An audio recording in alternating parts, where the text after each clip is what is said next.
Last video हमारी potential energy पर थी। दो जो क्लास आपकी बुक में करिकुलम में है उसको मैंने डिस्कस किया था। ये हमारी वीडियो काइनेटिक एनर्जी पर डिवोटेड है, यानी second class of mechanical energy. What is kinetic energy? Kinetic energy क्या है मैं बता चुका हूं, मुझे यहाँ बताने की जरूरत नहीं है। ठीक है, जब भी किसी ऑब्जेक्ट में किसी टाइप की मोशन होती है तो उस मोशन की वजह से जो एनर्जी वो पॉजेस करता है उससे हम काइनेटिक एनर्जी कहते हैं। अब वो मोशन लीनियर भी हो सकती है, सर्कुलर भी हो सकती है और वाइब्रेशनल भी हो सकती है।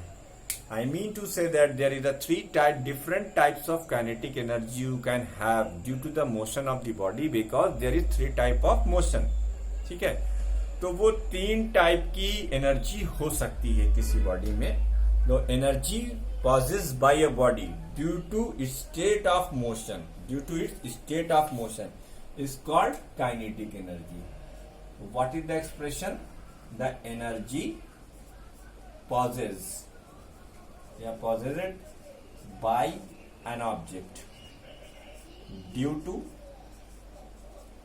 its state of motion is known as kinetic energy। Okay, this is kinetic energy। ये एक जनरलाइज्ड डेफिनेशन है। आइए हम आगे एक डेरिवेशन करेंगे आपकी अंडरस्टैंडिंग के लिए, लेकिन वो डेरिवेशन आपको लर्न नहीं करना है। उस डेरिवेशन के लास्ट में जो फार्मूला हम डिराइव करेंगे उस फार्मूले को आपको याद रखना है, उसके न्यूमेरिकल आपके आते हैं। ठीक है, सपोज करिए आपके पास एक ऑब्जेक्ट है, ठीक, जो रेस्ट पर है। फिगर को ध्यान से देखते हैं, है ना, उम्मीद करता हूं देखेंगे आप ध्यान से। इसके ऊपर आपने एक फोर्स F अप्लाई किया, ठीक। इस फोर्स F के अप्लाई करने की वजह से ये S डिस्टेंस चला और चलकर यहां पहुंचा। तब हमने देखा इसकी वेलोसिटी v थी। बेटा फिजिक्स में आज तुमको मैं एक कॉन्सेप्ट बताता हूं, याद रखना। T इज इक्वल टू 0 का मतलब होता है when you start observing a particular phenomena. When you start observing a particular phenomena, this is the time is 0। वो टाइम हम 0 लेते हैं। ठीक है, तो t बराबर 0 पर आपने इसके ऊपर एक फोर्स लगाया, ऑब्जेक्ट रेस्ट पर था। t सेकेंड के बाद, after the time t second, object travel a distance s and reaches at the position b। मान लेते हैं आपकी ये जो पोजीशन है इसको हमने a नाम दे दिया और इसको नाम हमने b दे दिया। Still force is going on, force is applying, force लगा हुआ है और ये डिस्टेंस चल गया। ठीक है, तो बच्चों अब हम यहां पर सर आइजैक न्यूटन का सेकेंड लॉ ऑफ मोशन जो क्लास 9 में आपने पढ़ा था, हम उसका यूज करने जा रहे हैं। तो आप लिखेंगे by Newton's second law of motion. मैं एक बार फिर से अपनी बात को दोहरा दूं। You need not to learn this derivation, but for the better understanding of your conceptual learning of this kinetic energy, I am going to explain and derive this result, the expression of the kinetic energy। तो अब बिल्कुल आप सिर्फ समझ लें, क्योंकि जब किसी ऑब्जेक्ट पर आप फोर्स अप्लाई करोगे तो उसका डायरेक्ट इफेक्ट क्या होगा, बॉडी में एक्सीलरेशन आ जाएगा। ठीक है, by second law of motion A, acceleration of the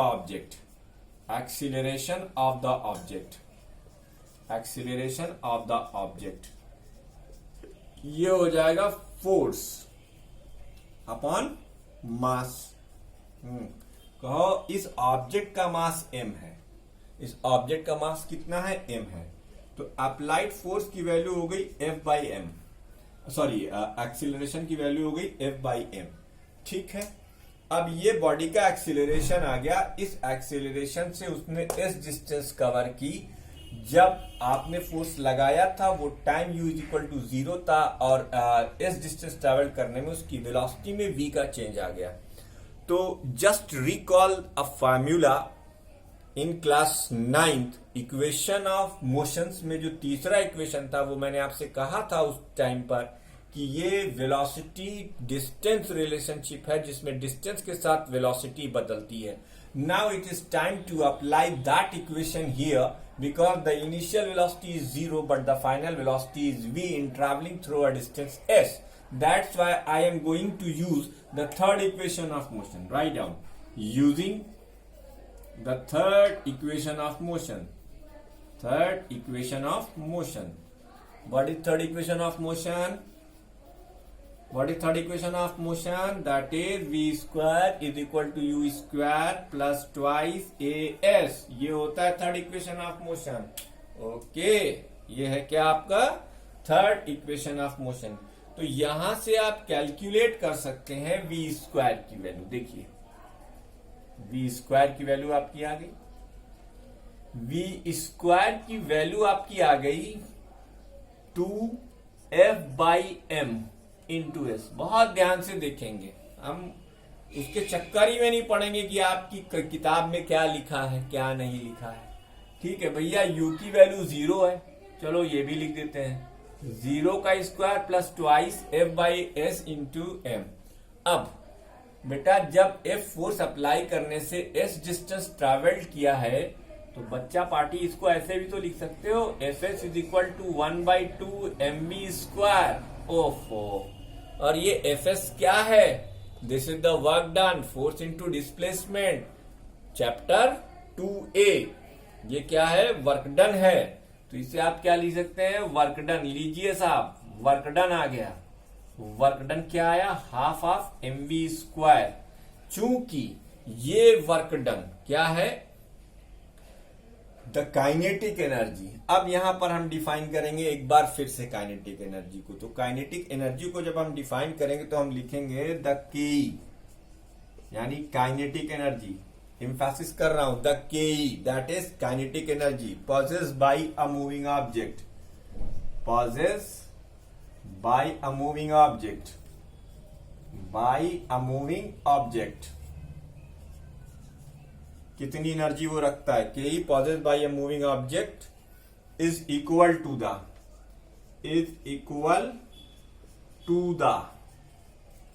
amount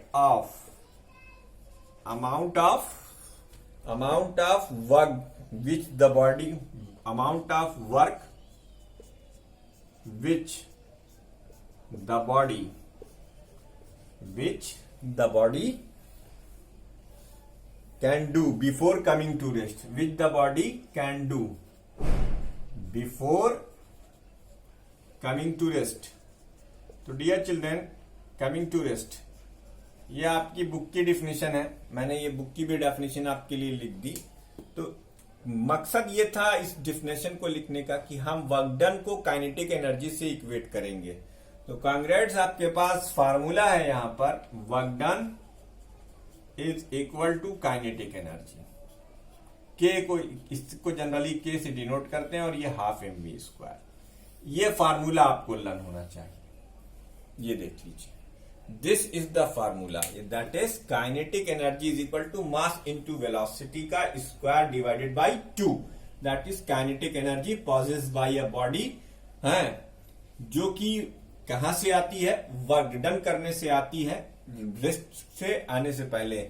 मैं फ्रैंकली बताऊं, ये मीनिंगलेस डेफिनेशन है, लेकिन तुम्हारी बुक में लिखी हुई है तो मैंने लिख दी. वरना आप काइनेटिक एनर्जी की एक सिंपल सी डेफिनेशन याद रखिए, the energy possessed by an object by virtue of its motion is known as kinetic energy. ये आपको याद है, बाकी कुछ याद करने की जरूरत नहीं है. अब जैसे ये जो हमने फार्मूला अप्लाई किया है, ये हमने लीनियर मोशन के लिए लिया है, क्योंकि बेटा रोटेशनल मोशन के लिए काइनेटिक एनर्जी का फार्मूला आप क्लास 11th में पढ़ेंगे, और वाइब्रेशनल एनर्जी का फार्मूला भी आप, वाइब्रेशनल काइनेटिक एनर्जी का फार्मूला भी आप क्लास 11th में पढ़ेंगे. फिलहाल ये जो फार्मूला है ये लीनियर या ट्रांसलेशनल काइनेटिक एनर्जी का फार्मूला है. K is equal to half of m into v square. यानी किसी ऑब्जेक्ट की काइनेटिक एनर्जी किस पर डिपेंड करती है? K is directly proportional to square of the velocity and k is directly proportional to mass of the object. Video को pause कर लीजिए और पॉज करके नोट कर लीजिए। इसके आगे बढ़ते हैं हम, टाइम नहीं है, बहुत कुछ खत्म कर देना है बहुत जल्दी में, लेकिन घबराइए मत, हम राजधानी नहीं भगाएंगे। जैसे हमने एक एक चीज डिटेल से आपको एक्सप्लेन की है वो भी एक्सप्लेन करता हूं मैं आपको। तो प्यारे बच्चों, काइनेटिक एनर्जी का फार्मूला आपके पास जो आया वो आया ये काइनेटिक एनर्जी। ये फार्मूला आपके पास आया 1/2 into mass of the object multiplied by square of the velocity. ऐसे याद करो, square of the velocity of the object, velocity of the object. ये काइनेटिक एनर्जी का फार्मूला है, ठीक, जिसको तुमने यूं लिखा K is equal to 1/2 mv²। ये काइनेटिक एनर्जी का फार्मूला है, ठीक। अब इस फार्मूले में देखो, काइनेटिक एनर्जी दो फैक्टर्स पे डिपेंड कर रही है। K is directly proportional to mass of the object. क्या लिखेंगे हम? K is directly proportional, directly proportional to the mass of the object. इसका सीधा सा मतलब क्या हुआ? इसका सीधा सा मतलब हुआ कि K directly proportional to M, greater the mass greater will be its kinetic energy, ठीक। Second, K is directly proportional to, directly proportional to the square of the velocity of object. हमारे तो फार्मूले में है square of the velocity of the object, velocity of the object, ठीक। घबराइए नहीं, 12th अगर आप 11th में साइंस लेंगे और फिजिक्स इलेक्ट करेंगे तो आपको काइनेटिक एनर्जी के और भी बेहतरीन सारे क्वेश्चंस और फार्मूलाज मिलेंगे, ठीक है। तो इसका मतलब K directly proportional to v² होता है। तो बच्चों, हम देखते हैं कि किसी ऑब्जेक्ट की काइनेटिक एनर्जी दो चीजों पे डिपेंड करती है, एक तो मास पर और दूसरे उसकी स्क्वायर ऑफ दी वेलोसिटी पर, ठीक। आइए साहब, तो ये था एक्सप्रेशन और इसकी डिपेंडेंस। वीडियो को पॉज कर इसको भी नोट कर लीजिए और मुझे कमेंट में बताइए कि कैसा लग रहा है अब आपको नए फ्रेम में। वॉइस की कोई प्रॉब्लम तो नहीं है ना? अगर है तो बताइएगा प्लीज। और चैनल को सब्सक्राइब नहीं किया है तो कम से कम तब तक सब्सक्राइब करके रखिए जब तक आप ऑनलाइन पढ़ रहे हैं। इंशाल्लाह जल्दी ही ऑफलाइन होगा, फिर आप लोग अनसब्सक्राइब कर दीजिएगा, लेकिन ये आपके लिए अभी फायदेमंद है। आइए हम लोग एक रिलेशन निकालते हैं।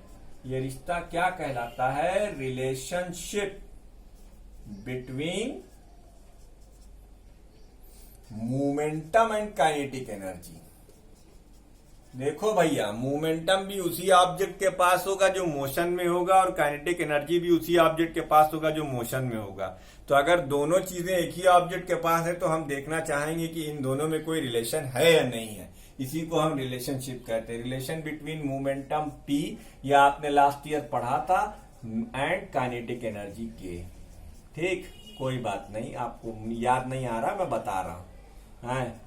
How the net quantity of the motion contained in the matter is given by momentum। नहीं याद आया होगा? चलो ये और आसानी से याद कर लो कि momentum of the body is equal to product of mass and velocity of the body.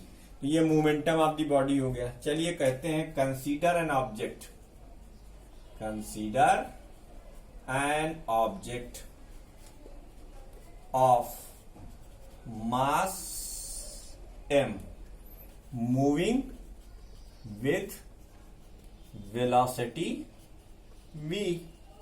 एक ऑब्जेक्ट है भैया जो v वेलोसिटी से मूव कर रहा है, ठीक।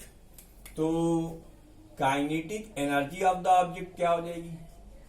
Kinetic energy of the object, आपको अभी कुछ देर पहले इसका फार्मूला सिखाया गया है, 12 mv²। इसके बाद मोमेंटम ऑफ द ऑब्जेक्ट क्या होगा? ठीक, मोमेंटम ऑफ द ऑब्जेक्ट। मैं इसको लीनियर मोमेंटम लिखो, ज्यादा अच्छा लगेगा।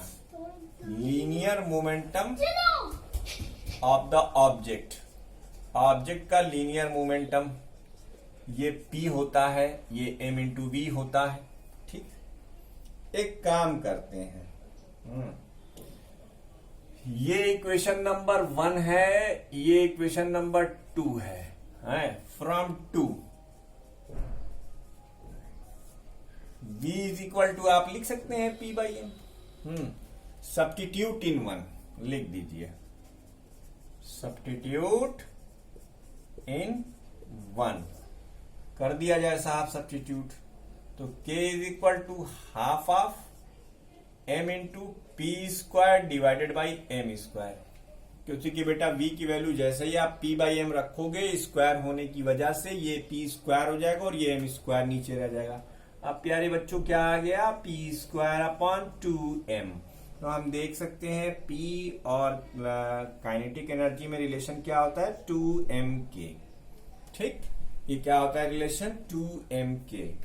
ये है रिलेशन। एक तो आप चाहे ये याद कर लें, और या फिर इसको हम क्लब करके लिख देते हैं, या तो फिर आप ऐसे याद कर लें कि काइनेटिक एनर्जी के क्या होता है, पी स्क्वायर अपॉन 2m। नमक इच्छा, अरे नमक स्वादानुसार, फार्मूला इच्छा अनुसार, चाहे ऐसे लगाइए चाहे ऐसे लगाइए, ये है वो रिश्ता। ठीक है। देखो भैया, अब आओ इसमें हम दो इंपॉर्टेंट केस भी डिस्कस कर दें।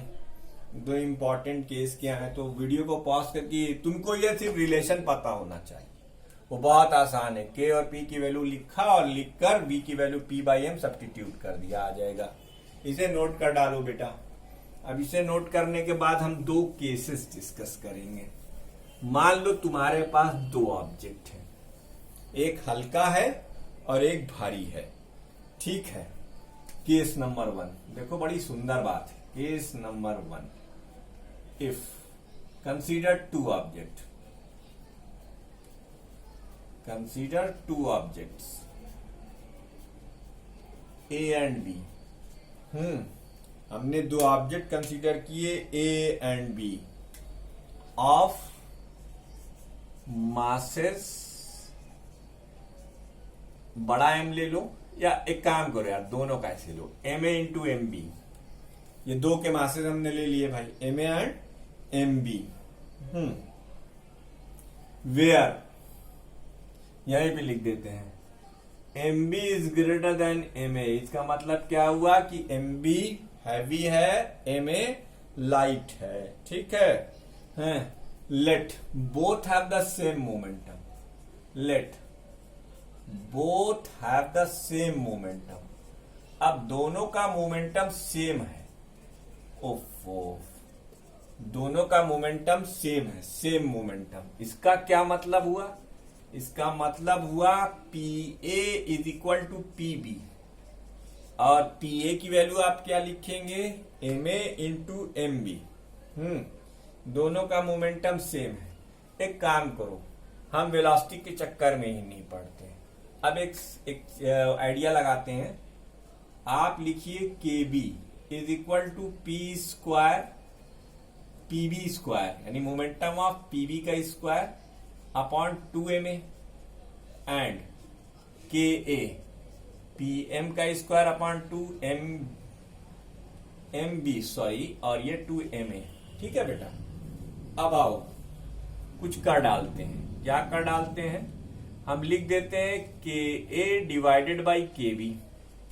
अब के ए की जगह आप लिखेंगे पी एम का square upon 2 p m A, 2 ma। ऐसे ही आप इसका लिखेंगे तो पी, मैं एम क्यों लिख रहा हूं, ए लिखो ना, पी ए का स्क्वायर, एम पता नहीं क्यों लिखे जा रहे हैं। और ऐसे ही लिखेंगे पी बी का square into 2 m B, formula पलट जाएगा। जैसे कि ये डिनोमिनेटर में है तो इसका फार्मूला ऐसे ऊपर चला जाएगा। अब बालक लोग क्या होगा, चूंकि p A is equal to p B, तो पी ए स्क्वायर से पी बी स्क्वायर को कट मार दो, ये कट गया, 2 से 2 भी कट गया। अब K A upon K B, is equal to क्या आया, m B upon m A. अच्छा जरा वहां देखो क्या लिखा हुआ है, m B upon m B is greater than M A. ये देखो ये m B is greater than M A, तो इसका क्या मतलब हुआ, इसका मतलब ये हुआ कि K A upon K B is equal to m B upon m A is greater than 1। It implied that K A upon K B is greater than 1। It implied that K A is greater than K B. That is if the both object have the same momentum, then lighter body will have more kinetic energy. If both object have same momentum, then lighter object have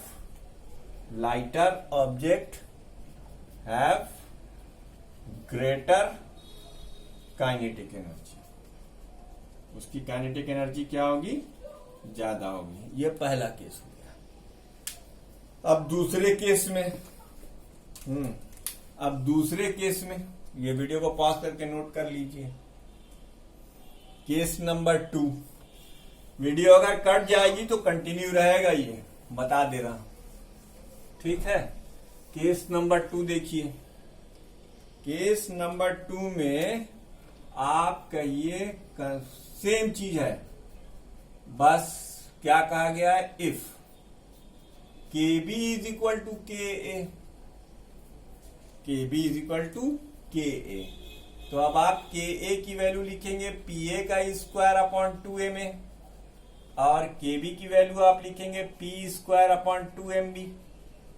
तो K B upon के A की value होगी P A का square upon p B का square, और ये हो जाएगा 2 एम ए और ये 2 एम बी। 2 से 2 कैंसिल, पी ए स्क्वायर से पी बी स्क्वायर कैंसिल। अब देखो सीधा रिलेशन आ गया, के बी उल्टा कर दिए, के बी अपॉन की है, ये हो गया p A square p B square upon 2 m B, और ये हो गया p A square upon 2 m A. बच्चों अब इस बार ये बराबर है ना, ठीक, 2 इंटू 2 कैंसिल, तो p A square upon p B square cross multiply किया, तो यहां क्या बचा, m A upon m B. ये लेस देन 1 है, तो p A is less than p B हो गया। अगर सेम काइनेटिक एनर्जी रखेंगे तो लाइटर बॉडी का मोमेंटम कम होगा, ठीक, नोट कर लीजिए इसको भी वीडियो को पॉज करके।